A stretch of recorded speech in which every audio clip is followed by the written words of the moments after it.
the assumption of liberals and leftists that we remain the center of things is wrong. This podcast, my book, we're fringe. Tucker Carlson, that's the mainstream.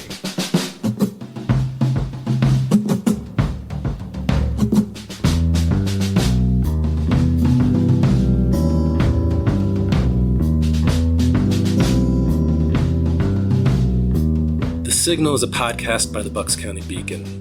I'm your host and the Beacon's editor-in-chief, Cyril Mychalejko. Twice a month, we'll use this space to shine a light on the right-wing extremist currents streaming through Bucks County and beyond. We'll talk to guests who will help listeners navigate these perilous political waters by providing insight, analysis, and organizing solutions so that we can steer the community toward calmer, saner, progressive routes.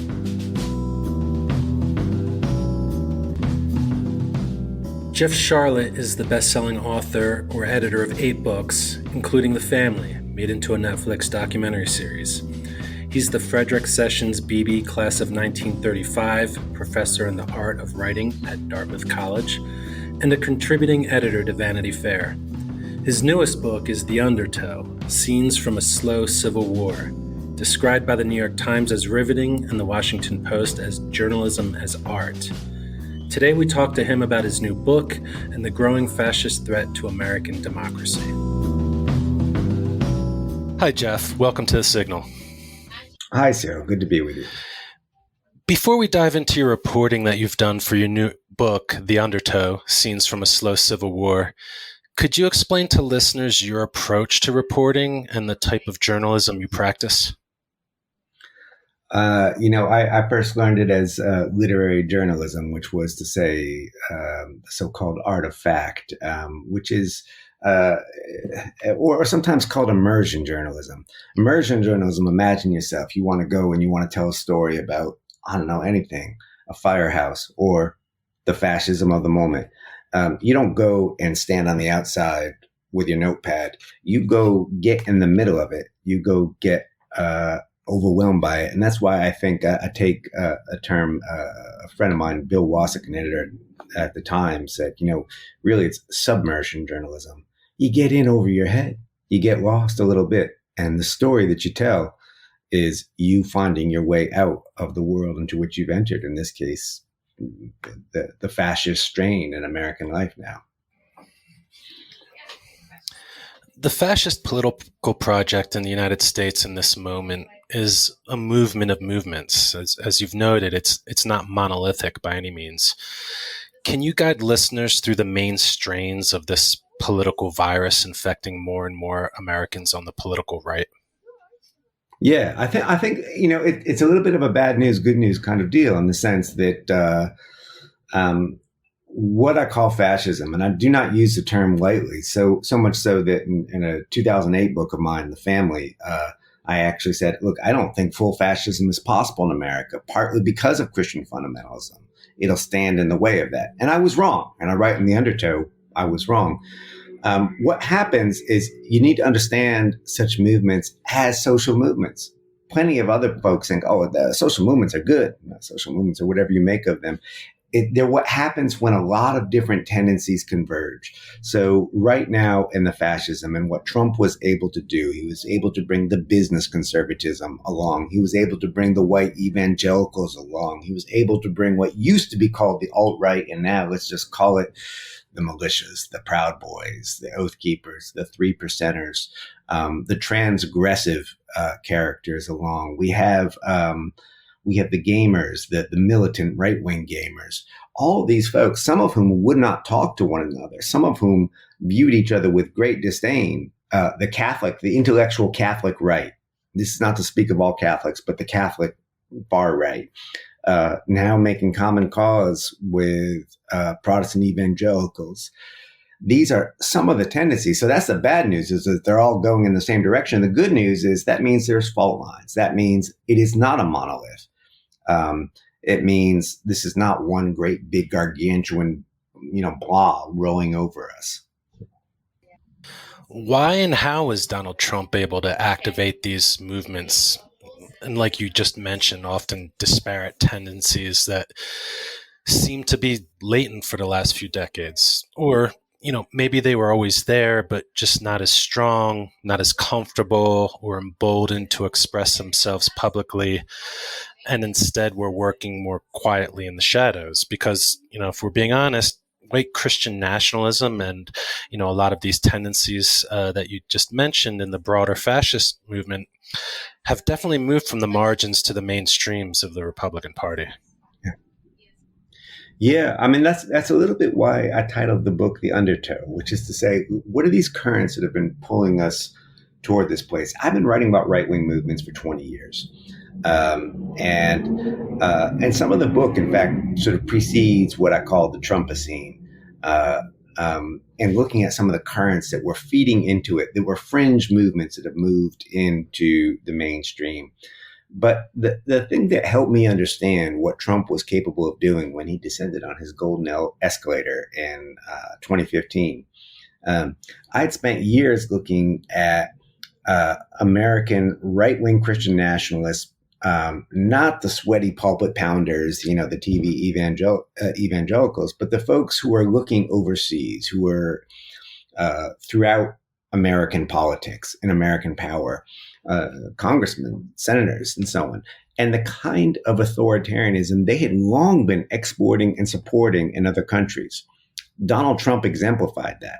Donald Trump was the character that someone like Senator Jim Inhofe of Oklahoma or Senator Chuck Grassley of Iowa, these were the figures who they had been funneling money to in smaller countries. And now here he was coming down our escalator. And I said, oh, there's a project for that. There's a way of understanding that. And the very buffoonery of which he certainly is capable and exemplifies him, and which led liberals to dismiss him. This guy's a clown, right? As if clowns aren't entertaining, and as if politics isn't driven by entertainment.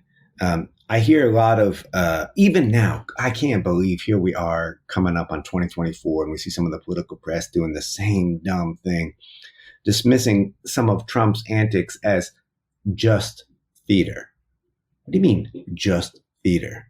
Theater is powerful. Theater, I'm a storyteller. I believe that telling stories is powerful.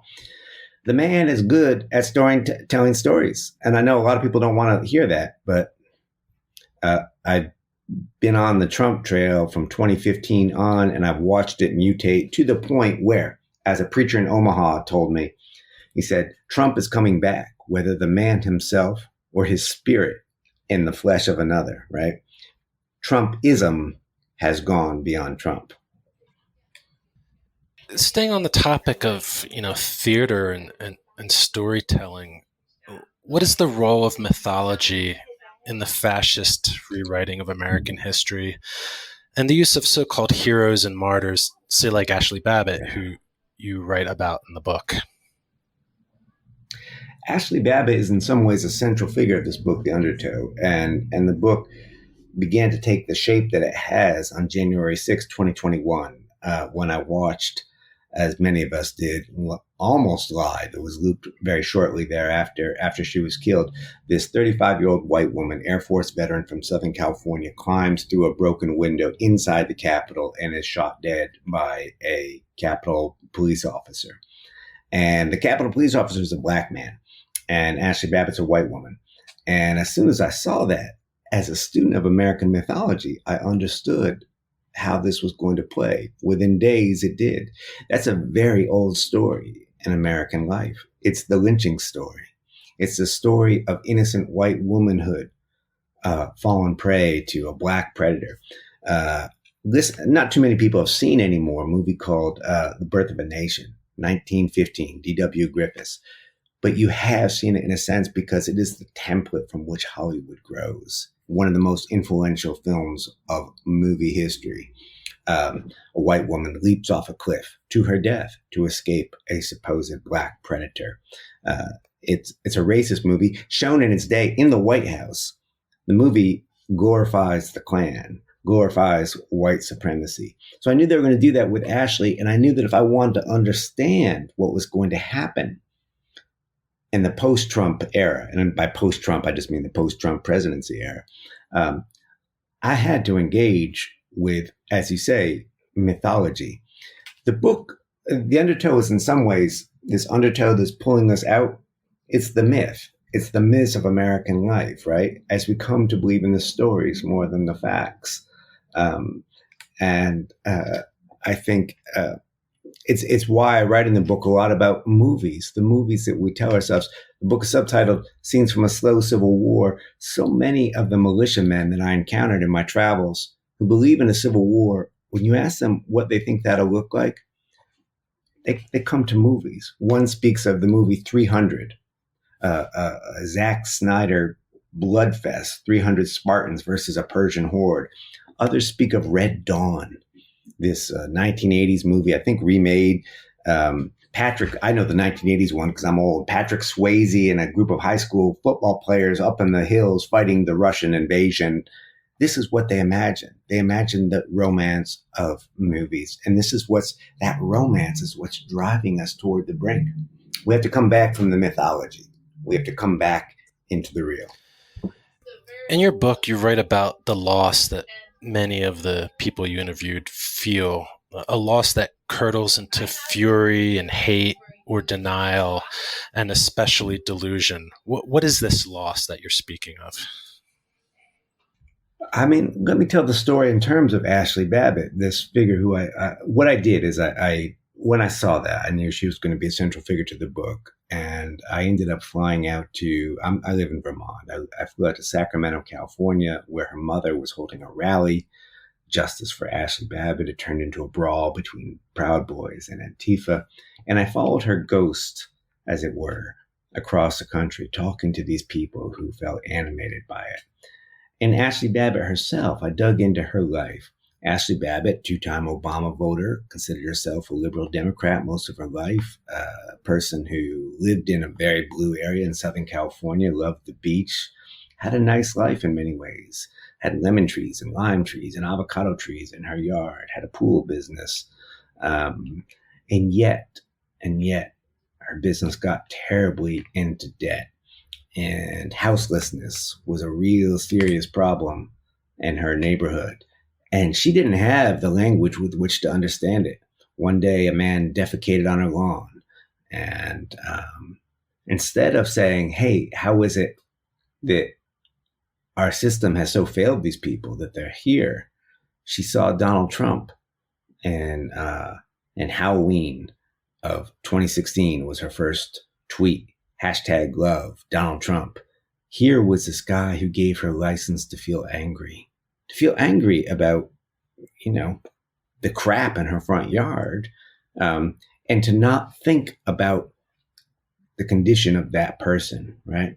She had lost something. She had lost something to, frankly, capitalism. She didn't know how to manage it. She had lost something to the pandemic, as we all have. So many of the folks I spoke to, they would talk about climate, but they didn't believe in climate change. I would go to militia churches and they would talk about God and the drought outside and the fire in the sky out west, smoke everywhere filling the sky, right? But they didn't want to call climate change. This was grief unprocessed, grief without mourning, which they, curdled. It curdled into anger, into hate.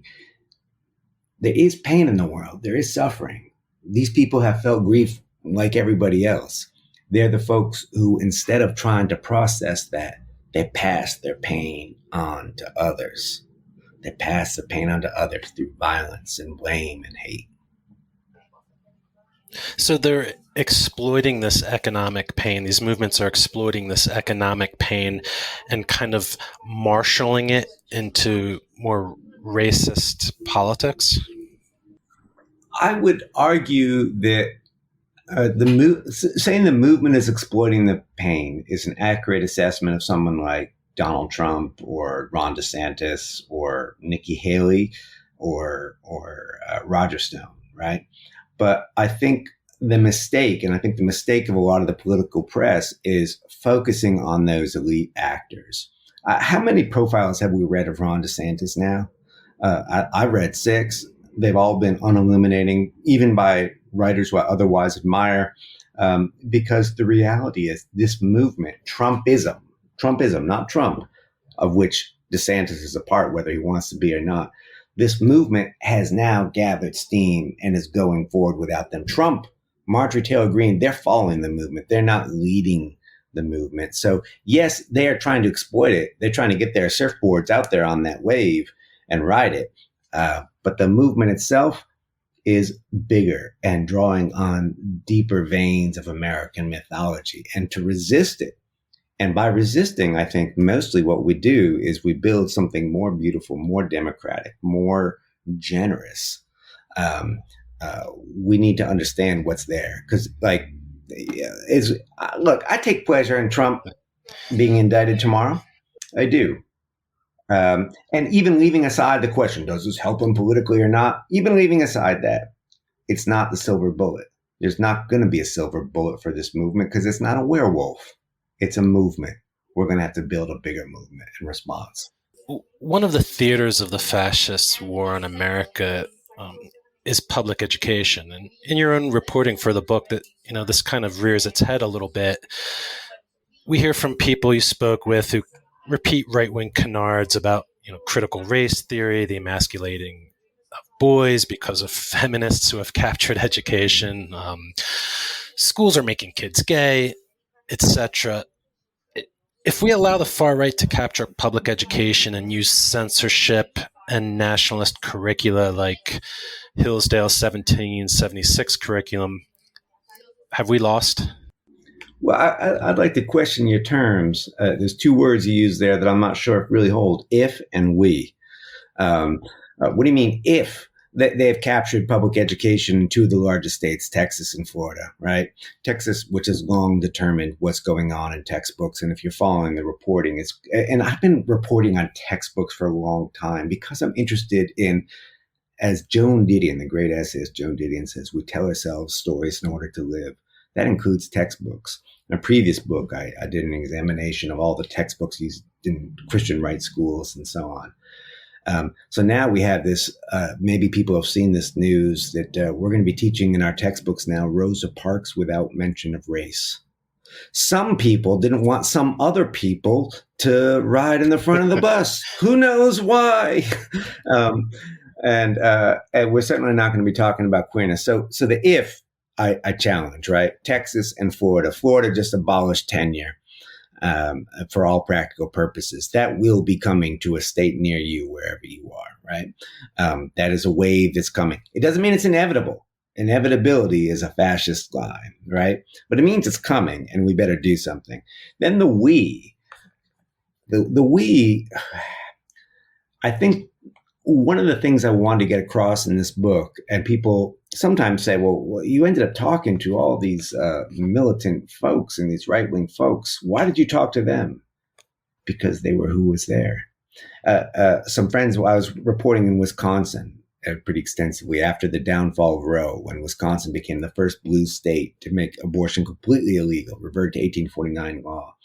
And some friends of mine who are rural Wisconsin folks, gun-owning rural Wisconsin folks, but queer folks. So they're a little bit different. They're like, why do you keep talking to these angry guys? So I tried. And I'm talking to this lovely man. And he makes fishing rods. And that's what he does. He spends his days making beautiful fishing rods. And I think I found him, the gentle guy. But then he starts talking. Here's where he's at on this question of civil war. He says it's already over. And we, by which he means whiteness, already lost. I think the assumption of liberals and leftists that we remain the center of things is wrong. This podcast, my book, we're fringe. Tucker Carlson, that's the mainstream. We're on the margins, and we have to reorient ourselves to say, hey, we're on the margins. We're trying to build. We're not trying to hold on. We're not trying to preserve democracy like it's in a jam jar. We are trying to achieve a democracy we have not yet known. It's a little horrifying, but important to recognize and organizing moving forward. Oh man, we're trying to achieve. We're going to achieve a democracy we have not yet known. It's going to be great. You're going to okay, so let's go to this concept of slow civil war. What exactly do you mean by that, and what will this I'm envisioning it as kind of like an insurgency. Like, what does it look like? What does it employ? Like low intensity conflict tactics? Walk us through that. So I came to the term Civil War just as I came to the term fascism very reluctantly. In the past, I'd said fascism was impossible in America. If you'd asked me even 6 years ago, I would have said Civil War. Don't be absurd, right? But after January 6, 2021, I saw a survey of academic historians. I'm married to an academic historian. I know how slowly history moves most of the time. History is a study in some ways of inertia. It's a conservative, an aesthetically conservative, not politically conservative discipline, right? They're not quick to declare change. And yet, here are all of these historians saying, yeah, this is closer to civil war than we have been since 1860. And these are the folks who know that this is not the first time we've had political violence, or even the most. We had more political violence in the 1960s and the 1930s and other periods, right? But here we are. And so I set out at that time. This is the spring of 2021. Even then, to speak of civil war was to get yourself marked as an alarmist, a hysteric, a shrill leftist. Now we had David French, a establishment conservative writer, writing in the New York Times saying, yeah, this is real. This is something that could happen. We have Marjorie Taylor Greene, once dismissed as a fringe character, now perhaps the second most powerful person in the Republican Party in terms of influence, saying, let's have a national divorce. So in part, the slow civil war is a study of rhetoric. What is the language? What are the stories we tell ourselves in order to live? And in part, it's a recognition that people ask me a lot of the time. They say, do you think there could be violence? And I say, what do you mean? Do I think there could be violence? There is violence. There are casualties all over the country. There's a chapter in the book called TikTok. It's about a woman who I call Evelyn because, as I say, there are Evelyns everywhere. She was a former lefty, got absorbed by QAnon, decided one day that she was going to hashtag save the children, one of their slogans, got in her little red Fiero, her little beat up used car, and went ramming into other people's cars, people who she thought were stealing children. Thank God nobody was badly hurt. She's arrested. Her life is ruined.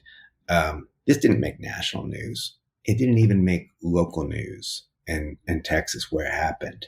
It was like a 2-line story. You had to dig into it to discover what she's doing. We hear about QAnon murders. We don't hear about QAnon assaults. We don't hear about QAnon kidnappings. We don't hear about families broken.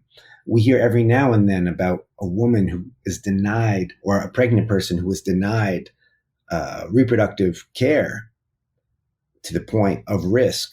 This is happening all over the country. Pregnant people are bleeding out for lack of abortion care. Those are casualties of the slow civil war. If you pay attention, every single weekend, and oftentimes more often around the country, are Oath Keepers, Proud Boys, 3%ers lining up with their AR-15s outside of schools, libraries, hospitals. Shots not fired. Thank God. How often can you line up men with guns without shots not being fired? That's what I mean by the slow civil war. Finally, let's end with the we again. What should an effective Popular Front anti-fascism look like? And in your opinion, what strategies and tactics should it employ?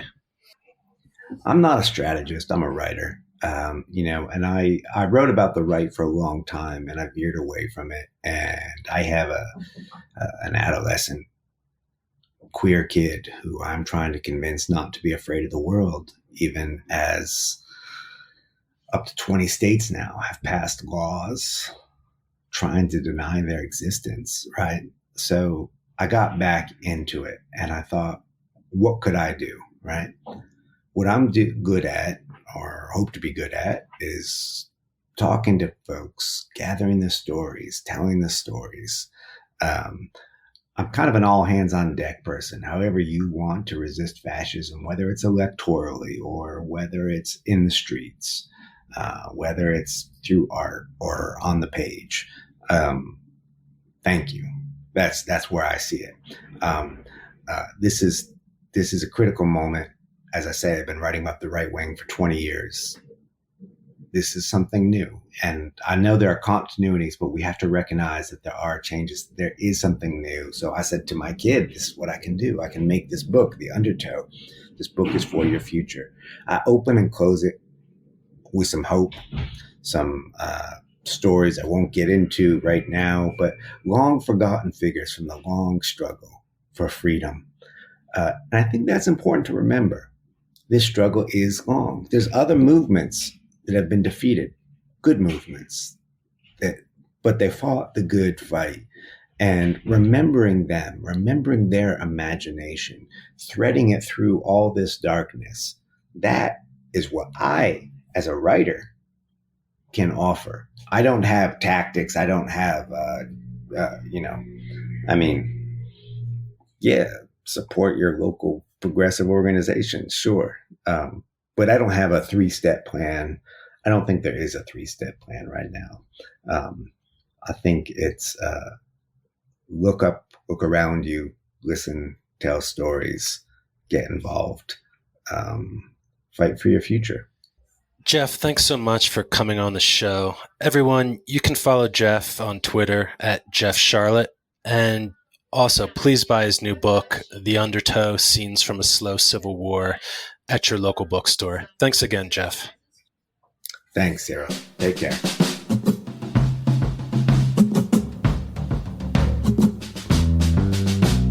This has been The Signal, a podcast by the Bucks County Beacon. I'm Cyril Mychalejko, editor-in-chief and host. For more progressive news, analysis, and opinion from Bucks County and beyond, go to www.buckscountybeacon.com. The Signal is produced by Kevin Mahoney of Raging Chicken Media. Intro-outro music by Moth et Tula, featuring Cartas a Felice, used with permission.